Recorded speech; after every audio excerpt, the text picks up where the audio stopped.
Para kay Marcos ay ang pananatiling walang halaga ay isang parusa pa rin na kailangan niyang panatilihin.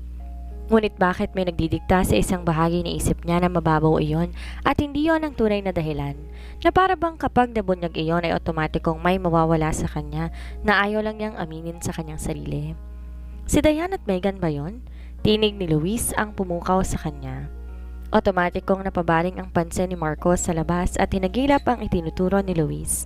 At doon sa di kalayuan sa malawak na hardin, natanaw niya si Diane na masayang tumatakbo, tumitili at tumahagikik habang hinahabol naman ni Minerva. Sa tabi ng mga ito nakatayo si Megan na buong kasiyahan, ginagawang taguan ni Diane upang makaiwas kay Minerva na siyang taya sa habulan. Bagaman may kalayuan ng tatlo mula sa kinaroroonan niya, dinig na dinig niya ang masayang tawanan ng mga ito. Tila musika yon na dinadala ng hangin na ron lamang muling narinig ni Marcos. Humahaplos yon sa puso niya at waring nagbibigay ng kapanatagan na noon lamang muli niyang naranasan pagkatapos na ilang buwang pagdadalamhati simula nang mamatay si Amor. Kailan ba niya huling narinig na tumawa ng gano'n ng anak na tila bata sa edad nito? Kailan ba niya huling nakita ang ganong eksena sa bakuran ng villa? Halos hindi niya na matandaan. Akala ko ba may problema kay Diane? Sa nakikita ko ay mukhang mabuti ng lagay niya. Komento ni Luis na natutuwa rin sa nakikita. Diane is now doing fine, Luis. Unti-unti na siyang nakaka-recover sa trauma at hindi na naghihisterya kapag kumukulog at kumikidlat. Di magtatagal, madali na siyang makakalimot. Pero malaking bagay na rin ang pagkakaroon ni Diane ng trauma dahil doon nakalakad ka. Wala sa loob yun na nasabi nito. And you owe it to them? Totoo na may malaking kinalaman si Diane kung bakit muling nakalakad si Marcos. Nang gabing mabulabog ang buong kabahayan sa malakas at mahabang sigaw ng bata, ay nagnais siyang makatayo at makalakad. Kailanman hindi sinisi ni Marcos ang sarili sa pagiging walang silbi maliban ng mga sandaling iyon na wala siyang magawa. At marahil bunsod ng damdaming iyon na kaya niyang makatayo. Hindi lamang siya nakatagal dahil sa panghihina at muli siyang natumba. At tama lang na sabihin ni Luis na utang niya sa anak na malaman ito ang improvement niya at mabigyan ito ng kasiyahan. Kung hindi ko alam, mapagkakamalan kong mag-ina sina Megan at Diane. Ganyan-ganyan si Amor sa anak mo nung nabubuhay pa siya. They're almost the same when it comes to your daughter. Don't ever say that again, Luis. Mainit at matigas na biglang buwelta ni Marcos sa pagkagulat nito. Kahit kailan hindi kayang palitan magaling na babaeng yan si Amor? Hey, wala akong ibig sabihin. Hindi nito malaman kung matatawa o mapapailing sa biglang reaksyon niya. Nagko-komento lang ako sa malaking nagawa ni Megan simula nang dumating siya. Dahil sa kanya nagkaroon mo rin ng buhay ang bahay na to. Higit si Diane na halos napabayaan mo na simula nang mamatay ang asawa mo at ngayon naman nakakalakad ka na. Hindi ba't nakakatuwa yun na sa kabila ng temper mo ay nanatili pa rin siya sa'yo? Aminado si Marcos na malaki ang kakulangan niya sa anak. Wala akong pakialam kahit ano pang sabihin mo, Luis. I just don't want to hear any compliment credited to that woman dahil hindi mo siya kilala. Pagkasabi noon, tiimbagang na iniwan niya ang eksenang pinagmamasdan kanina. Kung kanina natutuwa siya roon, tila bigla naging masakit na iyon sa kanyang paningin. Naalimpungatan si Marcos ng gabing yon na parang may nakatayo sa tabi ng kama niya. Pagdilat niya ng mata, hindi pa siya makapaniwala na makikita roon ng anak. Kinailangan pa niyang buksan ang lampshade na nasa tabi upang makasiguro. Diane, bakit hindi ka pa natutulog? Nakakunot ang noong tinunghayan ito. What's wrong? Can I sleep beside you, Daddy? Hindi po kasi ako makatulog sa kwarto ko eh. Alanganin tong nakangiti. At sa pagitan ng namumungay na mga mata, naroon ang malaking pag-asam habang yakap nitong isang malaking stuffed toy. Umusod siya na higa, iniunat niya ang kamay. Alright, come here. Hindi siya nagdalawang salita. Bigla, lumundag si Diane sa kama at ginawa nitong una ng isang braso niya. Nilagay nito sa isang tabi ang stuffed toy na dala, ganap na makayakap sa kanya sabay ng pagsiksik nito sa kanya. You smell and feel good, Daddy. Narinig niyang sabi nito kasabay ng mahabang buntong hininga. Napangiti siya. Matulog ka na, Diane. Hindi maganda sa batang napupuyat. Hinaplos niya ang mahaba nitong buhok. Lumipas ang ilang sandaling akala niya ay nakatulog na ito ng mamayani sa kanilang katahimikan. Ipipikit na sana niya ang mga mata nang bigla itong magsalita. Do you still miss my mommy, Daddy? Tumingala pa ito sa kanya. Yes, nasabi niya, kasabay ng pagdaloy ng sakit sa tuwing naaalala ang asawa. Me too, pero hindi na po ako nalulungkot kapag naaalala ko po siya. And why is that? Aniya sa inaantok ng diwa. Kasi po, ayaw po ni maming nakikita akong malungkot at nasasaktan. Isang sagot na pambata yon para kay Marcos, bagay na hindi niya gaanong pinansin. Magaman nakapagpainit sa kanya. Does it still hurt you kapag naalala mo ang mommy, daddy? Gusto nang matulog ni Marcos ngunit alam niya hindi siya titigilan ng anak. Yes, it does, anak. Sa buong pagkagulat ni Marcos ay biglang bumangon ng upo si Dayan at tila matanda na tinunghayan siya sa mukha. That's not right, daddy, bulalas nito. Dapat kung mahal mo rin ang mommy, hindi ka rin malulungkot kapag naaalala mo siya. You only give her pain if she sees you like that. Iisa lang naman na maaaring magturo noon sa anak niya at iyon ay si Megan. Sa isipin kung ano-ano ang tinuturo sa bata, lalo na naman sasakit sana ang ulo ni Marcos kung di lang nito narinig ang sumunod na sinabi ng anak. Pero alam mo, daddy, I love mommy very much and Tita Megan is right when she said it's not easy to forget. Pero kung mahal daw po natin na isang tao, dapat matuto rin tayong pasayahin sila. Kaya kahit po nasasaktan ako minsan sa pagkawala ni mommy, nilalabanan ko po yon pati ng takot ko kasi doon lang daw po magiging masayang mommy. At the same time, I could show how much I love you too. Mag-aalala rin po kayo kapag natatakot at nalulungkot ako, hindi po ba? May init na nais sumungaw sa sulok ng mga mata ni Marcos. Tama nga si Luis, talagang nakalimutan niya ang anak dahil nakalimutan niya higit na itong naapektuhan sa pagkawala ni Amor. Ngunit sa kabila noon, pilit iyong hinaharap ng bata. At paano mo naman hinaharap ang mga yon? Nakatawa siya ngunit may bikig ang lalamunan. Muling nahiga si Dayan, yumakap na mahigpit sa kanya habang isang kamay nito nakahawak naman sa isa niyang kamay. Will this answer you, daddy? Hindi na kailangan sumagot ni Marcos. Sapat na yon para malaman ang gusto nitong ipahiwatig. Matulog ka na, Dayan. Sa susunod kay daddy mo na isi-share ang lahat ng fears and pain mo. Yes, daddy. Sambit nito at ipinikit na nito ang mga mata. Good night. Sweet dreams, angel. Bulong niya at masuyotong hinagkan sa noo. Pagkatapos ay mahigpit tong niyakap nang hindi binibitawan ang kamay nito. May malaking puno ng mangga sa tagiliran ng villa. Minsan nakatuwaan ni na Megan at Dayan na manguhan ng mangga sa kondisyon na siya ang aakyat sa puno at ito ang sasalo.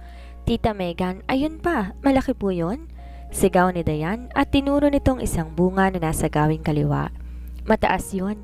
Grapes, hindi ko maaabot. Ganting sigaw niya na minsan lang sinulyapan ng bata. Pero yun po ang nakikita kong pinakamalaki. Gusto ko po sana ibigay yun kay daddy. May kislap sa mga mata nito na hindi nakaligtas sa kanya. Muli niyang tinignan ang tinuro nito. Malaki nga yun kung ikukumpara sa mga napitas na nila na puro bubot pa. At sa kahilingan ni Dayan mukhang wala yata siyang hindi pagbibigyan. Nagpakawala siya ng mahabang buntong hininga bago siya sumampa sa isang sanga na mas mataas sa tinutuntungan niya. Megan! Malakas na tawag ni Marcos na hindi nila namalayang nakalapit. Pagtingin niya sa ibaba, halos hindi pa siya makapaniwala na nakita niyang lumabas ng bahay si Marcos na naka-wheelchair. Daddy! Tuwang-tuwang sinilubong to ni Dayan. Kumapit to sa armrest ng wheelchair at sa bisig ng ama. Lumabas kayo para samahan kami ni Tita Megan? No, Dayan. Pabababain ko lang ang Tita Megan mo kaya ako lumabas. Matigas at madlilim ang mukhang tiningala nito si Megan. Sa balkonahe, nasilip na ni Marcos si Megan na umakyat sa mataas na punong yon at hindi nito yon nagustuhan. Kahit ilang beses na nitong sinabi na wala itong pakialam kung mahulog man siya, bigla pa rin tong lumabas at pinuntahan ng dalawa. Nagsalubong ang mga kilay ni Megan. Hindi ako bababa, Marcos. Kailangan ko munang makuha ang manggang yon. Pinagpatuloy na niya ang pag-akyat. Malayong manggang yan at mataas. Tumigil ka't bumaba ka, Megan. Hintayin niyo na lang na lumaking iba pa. Nandilat ang mga mata ni Marcos sa galit nang hindi niya ito pakinggan. Nagpatuloy siya sa pag-akyat. Hanggang sa tumaas pa siya ng tumaas sa kinalalagyan. Ayoko ng matigas ang ulo, Megan. Tita Megan! Kahit si Diana hintakutan na makita nito kung gaano na siya kataas. Konting-konti na lang, sabi niya sa sarili at hindi pinakinggan si Marcos. Minsan pa niyang inihakbang ang paa patungo sa dulo ng sanga. Ngunit hustong pagpatak niya tuloy-tuloy siyang bumulusok sa ibaba. Tita Megan! Malakas na tili ni Dayan. Kamusta na ang pakiramdam mo? Tanong kay Megan ni Dr. Marquez pagkakita rito hustong panumbalik siya ng malay. Mabuti naman, Doc. Nahihiyang ngumiti siya, ngunit agad ding napangiwi ng maramdaman ng kirot sa iba't ibang bahagi ng kanyang katawan. Nagkaroon ka na ilang galos at pasa sa pagkakahulog mo, Megan. Mabuti na lang at nasalo ka kagad ni Marcos. Kung hindi, baka nagkaroon ka ng ilang fracture sa katawan. At sa sobrang shock nawalan ka ng malay? Sinalo ko ni Marcos? Bagya siyang napaangat sa pagkakahiga.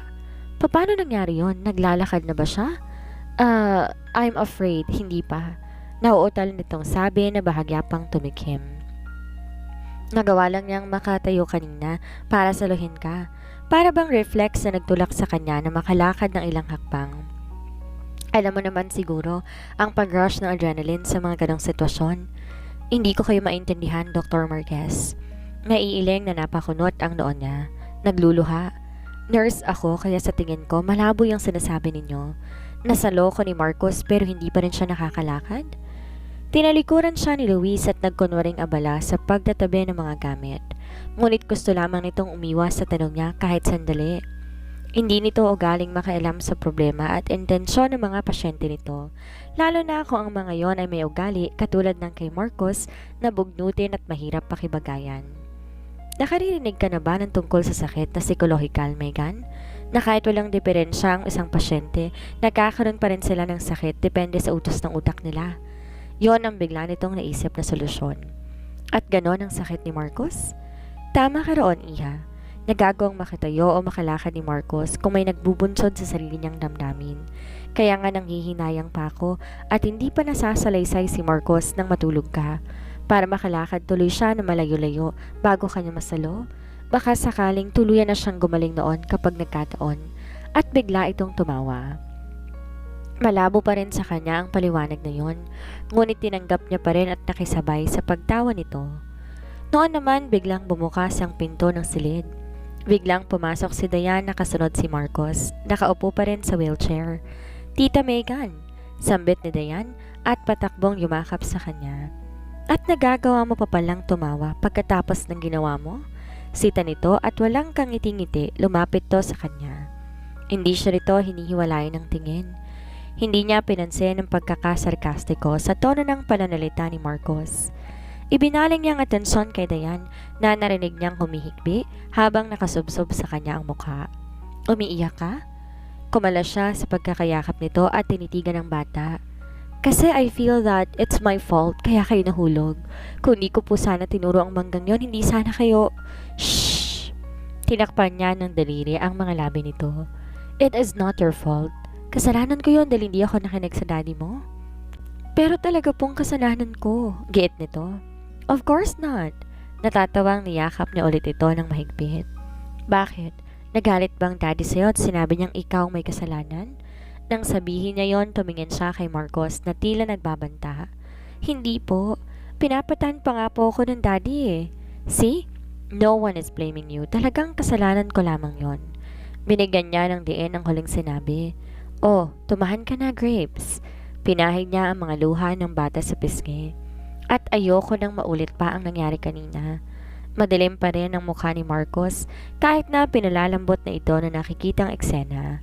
That's the most craziest thing that you've done, Megan. Masyado kang mahilig sa disgrasya. Napataas ang mga mata ni Megan. Alam niya galit si Marcos sa ginawa niya, ngunit hindi naman niya tatama na sermonan siya nito. Look, ang matigas ng ulo na katulad mo ang pinakaayoko sa lahat, Megan. Kaya kung gusto mong magkasundo tayo, mabuti pa, sumunod ka sa mga kagustuhan ko. Nagkakaintindihan ba tayo? Madiin at halos naglagos iyon sa hininga nito. Naiintindihan ko. Wala naman sa loob na tumango si Megan, ngunit hindi niya nagawang magbaba ng tingin. Galit ka ba kay Tita Megan, Daddy? Alanganing nakatitig si Dayan sa ama. No anak, pinagsasabihan ko lang siya. Pilitin ba ni Marcos na maging mahinahon ay hindi nito magawa. Dahil sa nangyari kanina, muntik nang mabisto ang lihim nito. Eh bakit po?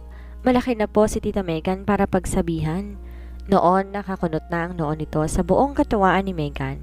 Sige, ikaw naman ang mahirapan sa pagpapaliwanag sa anak mo. At tatawa sana siya kung di lamang bumaling sa kanya ang matalim na tingin ni Marcos. Why? What do you think should I do after what she had done? Ganting tanong nito sa anak. Dad, dapat po niyayakap ninyo na lang si Tita Megan kasi kahit po pinagbabawalan ninyo siya, pilit po niyang kinuha ang mangga para sa akin. Bakit? Ano bang espesyal sa mga yon para pilitin na kunin? Singit ni Luis na hindi nakatiis sa pananahimik nito sa isang tabi. Kasi po, wala nang anumang bakas ng pag-iyak si Dayan. Nakatawa na ito. Ibibigay ko po sana yun kay Daddy. Kaya deserve lang ni Tita Megan ang hugs and kisses, di po ba? Kaysa pagalitan ng Daddy because she almost became a hero to me. Sukat doon, biglang natawa si Luis. Naaaliw na kinarga nito ang bata.